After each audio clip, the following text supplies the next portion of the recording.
Thank you, Mr. Chair. Mr. Warsh, congratulations. You can't count this as a date with Jane, particularly this one. I think probably the first hearing was a little less acrimonious. I'm not going to ask you anything. You can take a break and get ready for the bludgeoning on the other side. They're going to beat you till you bleed, and then they're going to beat you for bleeding. I'm going to talk about what's preventing me from being in a position to vote for you until we've spent time together in my office. You have extraordinary credentials.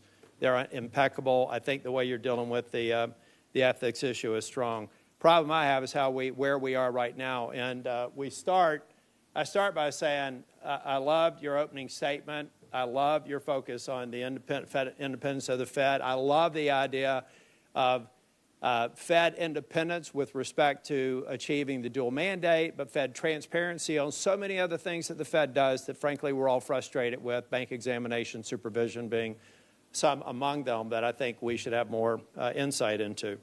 Mr. Chair, I'd like to submit for the record 2 executive orders under President Trump, one in 2020 and one in 2025, talking about making federal architecture beautiful again and focusing on trying to preserve the integrity of old buildings. Without objection.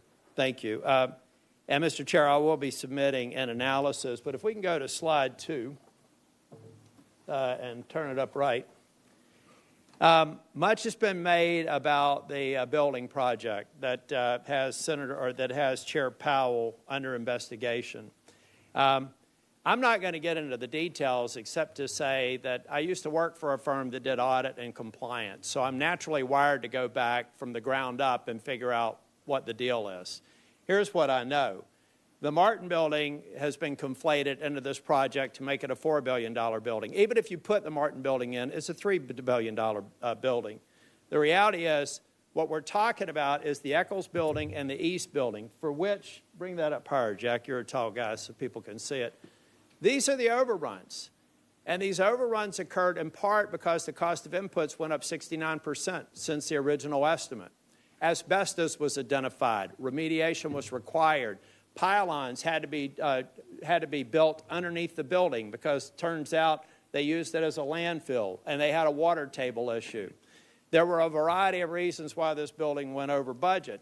And as a matter of fact, if we put everybody in prison in federal government that had a budget go over, we'd have to reserve an area roughly the size of Texas for a penal colony because of the way government projects work. And the reality is the overage of inflation adjusted was about $730 million, the majority of which seems to be legitimate. Next slide.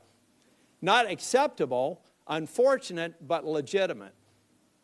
Now, what I've really got a problem with, and we're talking about Fed independence. By the way, I think you're going to be independent. You have to be. You got to convince 11 other people to vote with you, at least a majority. It's a consensus organization. You try to get the majority to. Most of these votes are 11-1. So if anybody thinks the president can appoint somebody and you unilaterally can control things, you're going to be an unsuccessful chair if history is any guide, and you've served under some of the best. So I know you're going to do it right. The problem that I have here is that we had some U.S. attorney with a dream or assistant U.S. attorney thinking it would be cute to bring Chair Powell under an investigation just a few months before the position was going to be open. This happened this year. Normal course and speed. Here's how it works at the Fed. May the 15th, the term would have expired. We'd be having this hearing. You'd be getting confirmed. Custom also suggests that the sitting chair, even though he has 2 years left on his term, would have exited.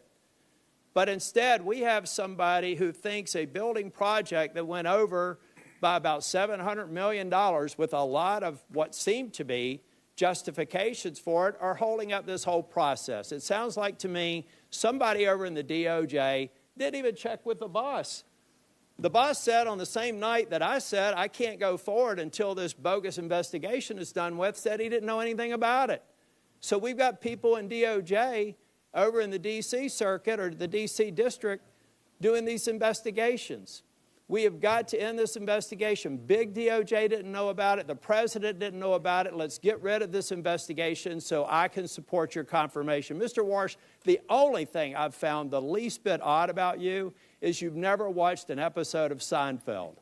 You've spent so much time at being a rock-solid economist that you're not even taking time away for a little laugh like that. I look forward to supporting your nomination, and I look forward to this investigation being taken down.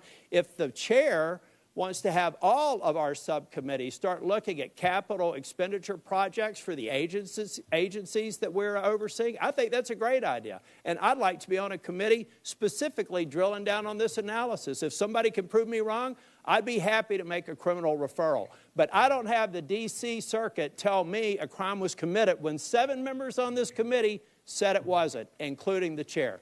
Thank you, Mr. Chair. You're welcome. Only one question. What is Seinfeld?